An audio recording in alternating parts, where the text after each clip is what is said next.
안녕하세요. 말씀 목사 이광재 목사입니다. 예레미야의 예언은 계속 진행됩니다. 하나님의 말씀은 계속 이루어지고 있고요. 완성되어 가고 있습니다. 그러나 오늘 예레미야는 가장 큰 위기 가운데 빠집니다. 여러 가지 환난 가운데 예레미야 예언은 계속됐지만 이번에는 참으로 죽음의 위기 가운데 마지막 이제 바벨론의 공격 속에서 마지막 위험에 처하는 장면을 저희들이 보게 되는데요. 하나님은 또 이러한 상황 속에서 또 어떻게 그 예레미야를 통해 하나님의 말씀을 이어가시는지 저희들 오늘 같이 나누도록 하겠습니다. 제가 기도하고 시작하겠습니다. 하나님 감사합니다. 저희들이 하나님의 은혜 가운데 또 하나님의 말씀을 계속 묵상하며 오늘 하루를 시작하려 합니다. 하나님 은혜를 베풀어 주시옵시고 성령님께서 조명하여 주셔서 하나님의 뜻을 밝히 알 수 있도록 인도하여 주시옵소서. 감사드리며 예수님의 이름으로 기도드립니다. 아멘. 예레미야 38장 1절에서 13절 말씀을 봉독해 드리도록 하겠습니다. 맏단의 아들 스바랴와 바스올의 아들 그다랴와 셀레마의 아들 유갈과 말기야의 아들 바스올이 예레미야가 모든 백성이 이르는 말을 들은즉 이르기를 여호와께서 이와 같이 말씀하시되 이 성에 머무는 자는 칼과 기근과 전염병에 죽으리라. 그러나 갈대아인에게 항복하는 자는 살리니 그는 노량물을 얻음같이 자기의 목숨을 건지리라. 여호와께서 이와 같이 말씀하시니라.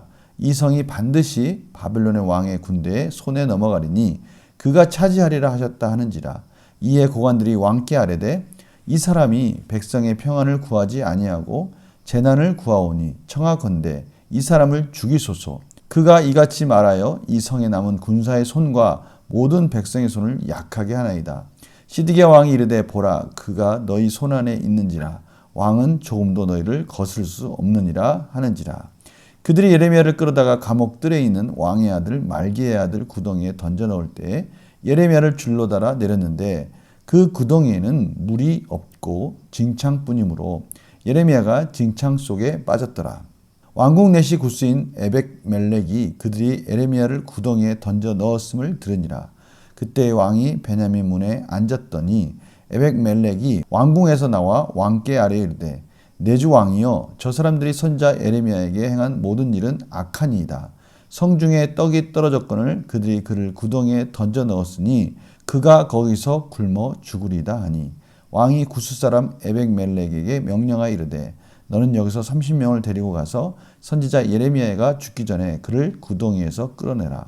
에벡멜렉이 사람들을 데리고 왕궁 곳간 및 방에 들어가서 거기에서 헝겊과 낡은 옷을 가져다가 그것을 구덩이에 있는 예레미야에게 밧줄로 내리며 구스인 에벡멜렉이 예레미야에게 이르되 당신은 이 헝겊과 낡은 옷을 당신의 겨드랑이에 대고 줄을 그 아래 대시오.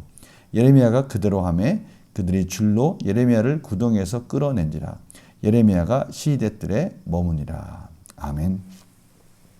오늘 말씀에 크게 세 부류가 나옵니다. 한 부류는 그들이 처한 상황을 정확하게 이해하지 못하고 그들의 용기를 그들의 사기를 떨어뜨리는 그런 말을 하는 예레미야를 죽이려고 하는 한 무리도 있습니다. 고관들의 무리가 있습니다. 또 그 사이에 껴있는 시드기야 왕이 있습니다. 우유부단합니다. 고관들이 예레미야를 죽이려 할 때 그것에 대해서 주저주저합니다. 사실 자신이 예레미야를 많이 의지했고 또 예레미야를 통해서 그가 예레미야의 그런 관계 속에 있음에도 불구하고 고관들이 예레미야를 죽이려 할 때 그저 그들에게 맡기고 우유부단하게 그것을 처리하는 한 왕이 있습니다. 물론 바벨론에서도 그 시드기야 왕의 그러한 기질을 이용해서 꼭두각시처럼 시드기야 왕을 이용했던 것이죠. 또 한 사람이 나옵니다. 바로 구스인 에벡멜렉입니다. 이 에벡멜렉의 뜻은 왕의 하인이란 이런 뜻을 가지고 있는데요. 그가 왕궁에서 예레미야가 구덩이에 빠졌다는 얘기를 듣습니다. 예레미야는 그 시드기야가 그 뜰에서 떡을 계속 공급해 주기로 약속했던 그러한 약속을 이제는 어기고 그가 이제는 죽음 가운데 처해 있다는 사실을 알게 된 것이죠. 그 진흙덩이에서 이제는 죽음의 위기에 처한 것을 알자마자 달려가서 왕에게 빨리 예레미야를 구원해야 된다고 간청합니다. 그런데 시드기야 왕은 또 거기에 또 동조해서 빨리 예레미야를 구원하라고 그러죠. 에벡멜렉은 천을 엮어가지고 줄을 내려서 예레미야를 끌어올려서 구원을 합니다. 그의 이런 용기 있는 결단 속에 분명히 고관들이 그런 일을 저질렀고 그것에 대해서 반대하는 자에 대해서는 분명히 죽을 수도 있는 위기에 있었지만 이 에벡멜렉은 이 악한 일이라는 것에 대해서 그는 강한 믿음을 가지고 있었고요. 그는 하나님의 뜻을 그는 알고 있었기에 예레미야를 구원하겠다는 결단을 했고요. 우유부단하는 왕을 설득해서 결국 예레미야를 구원하게 된 것입니다.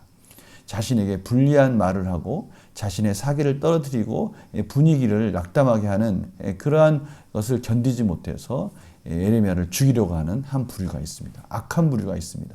그 사이에 우유부단한 왕이 있습니다. 결단하는 에벡멜렉이 있습니다. 성도님들은 이 하나님의 나라, 하나님의 백성들 속에서 하나님의 명령을 순종해야 하는 이 상황 속에서 어떠한 부류에 속해 있는지 이런 부분들을 저희들이 오늘 좀 확인했으면 좋을 것 같습니다.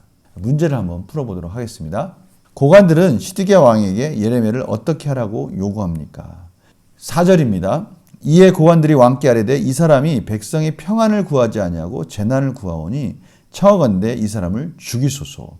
그가 이같이 말하여 이 성에 남은 군사의 손과 모든 백성의 손을 약하게 하나이다. 사기를 떨어뜨리고 있는 이 예레미야의 이런 부정적인 말을 하는 이 예레미야를 죽여야 됩니다라고 그렇게 왕에게 간청합니다.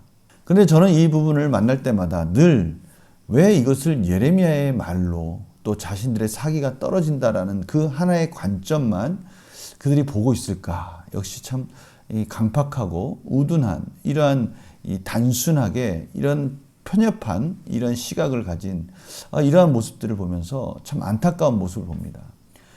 조언을 해주고요. 좀 더 유익하게 좀 개선이 되었으면, 아니 어떻게 보면 하나님의 관점에서 이것은 아니다라고 말했을 때 그것을 듣는 길을 갖는다는 것, 참 이것이 중요하죠. 오늘 이 고관들과 이스라엘 백성들은 자신들은 이러한 말씀을 들었을 때 이 분위기가 침체된다는 것만 생각하지 이것을 통해서 이런 의미를 가지고 뭔가 개선해야 된다는 생각을 전혀 하지 않습니다. 자신들을 공격한다라고 생각을 하는 것이죠.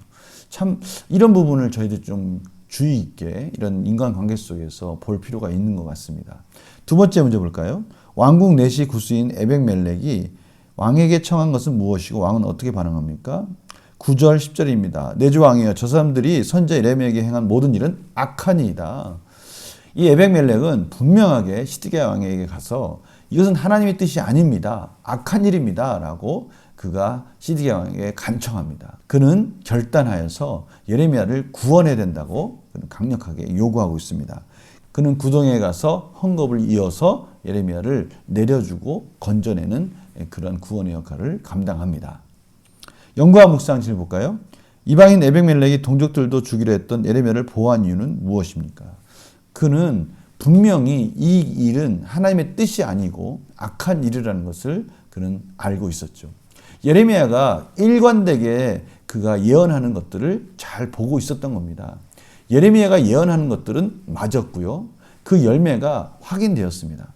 어영 선지자들이 말하는 끊임없이 말했던 바벨론 포로도 끌려가지 않을 것이고 바벨론도 침공하지 않을 것이고 바벨론 침공 속에서 이스라엘은 이길 수 있다라고 하는 이런 거짓된 것들이 결국 점점 그것이 거짓이고 예레미야 말이 맞다라는 것을 이 구스인 에벡멜렉조차 분별할 수 있었던 겁니다. 그러니 지금 하는 이 일들은 악한 겁니다. 분명한 현실적인 열매가 보였음에도 불구하고 하나님의 뜻이 무엇인지를 알았음에도 불구하고 그 뜻을 순종하기는커녕 그 말을 하는 그 예언의 말을 올바르게 선포하고 있는 예레미야를 죽이려 하는 이런 행동들은 참으로 구스인이 보기에도 이방 민족이 보기에도 너무나 악한 일이었죠. 그래서 그는 결단하였고 예레미야를 목숨을 걸고 구원해 주기로 결심한 것이죠. 느낀 점 볼까요? 하나님을 믿기 때문에 옳은 일에 용기를 내는 에벡멜렉을 보며 무엇을 느낍니까?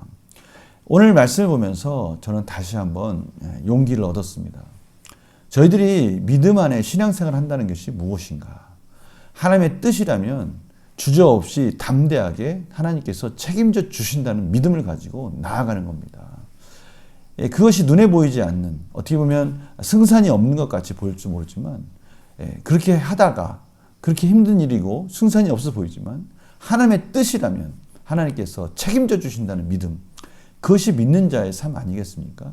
눈에 뻔히 보이는, 이렇게 하면은 손해볼 것 같고 이렇게 하면 내가 다른 사람들보다 뒤처져 있는 것 같고 많이 시간을 들여 돌아가는 것 같을지라도 그것이 하나님의 뜻이라면 하나님께서 책임져 주시면 끝 아닙니까? 그것을 믿고 나아간다는 것이죠. 이런 부분에 있어서 다시 한번 용기를 갖게 됩니다.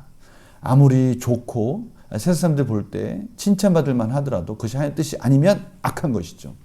그러나 하나님의 뜻이라면 아무리 힘든 일일지라도 세상 사람들이 비난할지라도 우리는 갈 수 있는 것입니다. 오늘 바로 그 부분을 보는 것이죠.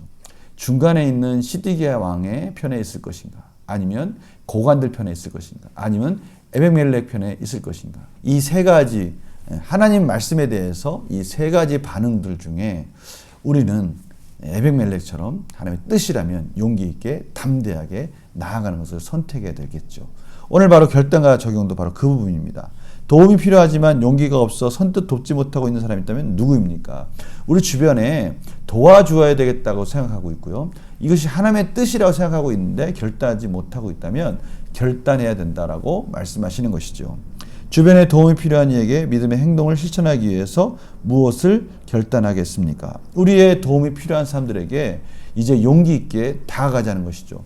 도움이 필요하거나 또는 이것이 하나님의 뜻이다 생각하는 것이 있다면 결단해서 기도하며 믿음으로 나아가야 된다는 것입니다. 저희들 삶 속에 여러 가지 어려운 부분들이 있습니다. 손해보는 부분도 있겠죠. 또는 이런 일을 했을 때 사람들의 눈치와 또 사람들의 비난 또 이런 것들이 염려되는 부분도 있을 겁니다. 그러나 그것이 내 욕심이 아니라 하나님의 뜻이라면 한번 도전해 보라는 겁니다. 그것이 하나님의 뜻이라면 하나님이 책임져 주신다는 겁니다. 이것이 하나님의 백성이 사는 방법이라고 오늘 말씀하고 계십니다. 주저하지 마시고요. 용기 있게 또 한번 결단하고 한 걸음 내딛어 보시기 바랍니다. 하나님께서 그 손을 잡아주시고요. 또 한 걸음을 내딛도록 저희들을 인도해 주실 것입니다. 제가 기도하고 마치겠습니다. 하나님 감사합니다. 저희들 부족하고 연약하지만 용기 있게 하나님의 뜻이라고 믿고 나아갈 때 하나님께서 채워주시는 그 풍성함을 경험합니다. 하나님 도와주시고 인도하여 주셔서 하나님의 뜻 가운데 결단하고 순종하게 하여 주시옵소서. 예수님의 이름으로 기도드립니다. 아멘.